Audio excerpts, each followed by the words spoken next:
Greetings from Phnom Penh, Cambodia. My name is Wayne Hester, and I work with church planting networks across the country of Cambodia.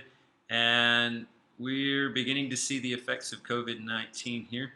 We've only got 100 confirmed cases, so we're fortunate that we haven't seen a mass outbreak across the country in terms of infections.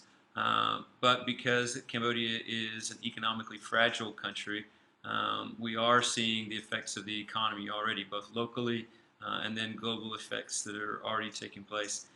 Cambodia is a nation where the average person only makes about $150 a month, and so any shock to the economy can be devastating for families. And so while we haven't seen the infection rates rise yet, we're not seeing the effects of that yet.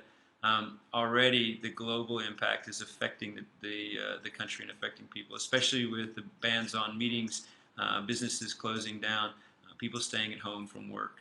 And so that's a big challenge for the nation, and will be difficult if in the planning to prepare for infection, for planning to fight COVID-19 with an already damaged economy, that's going to complicate and create even greater challenges. So that's what we're facing. That's where we're at as a nation, and that's where we're at as a church. Is dealing with those issues as they're coming along.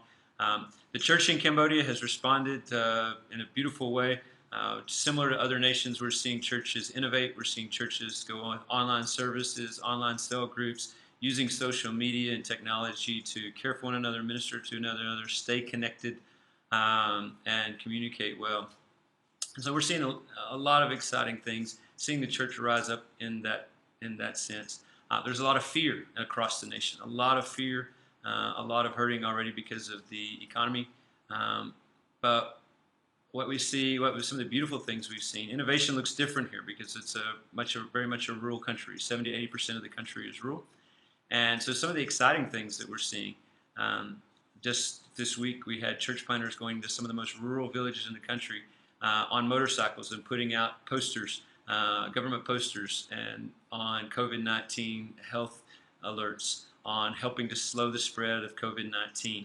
And so while they're practicing social distancing, they're still going out and putting out education, still going out and show the love of Christ into villages. They're doing things like delivering masks and delivering soap to help people with hygiene during this period of time. And so on the front end, the church in Cambodia is responding on the front end to help slow the spread and help stop the spread in villages and rural communities. And so we've seen a lot of beauty in that.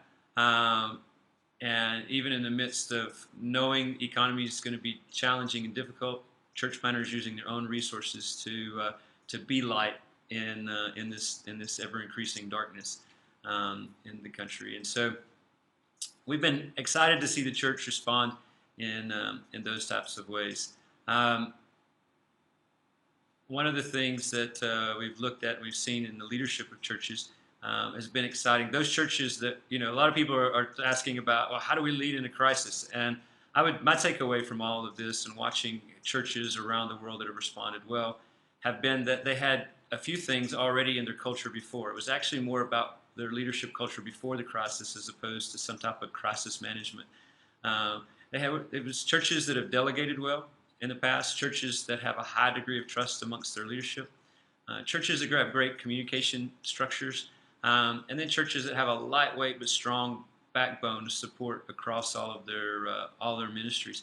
And we see those churches thriving and doing well in the midst, having the opportunity to offer hope. Just ask you to take time to pray for Cambodia, pray for our economy, pray for people as they're out of jobs, out of work. And when you make $150 a month and you lose that, you're in crisis. And so pray for our nation economy. Continue to pray for us that we don't see a major outbreak, but that the church is able to respond in love and light during the epidemic if it breaks out, if it hits here. I want to thank you for your prayers. Thank you for your encouragement, and thank you, New Thing, for keeping us all connected.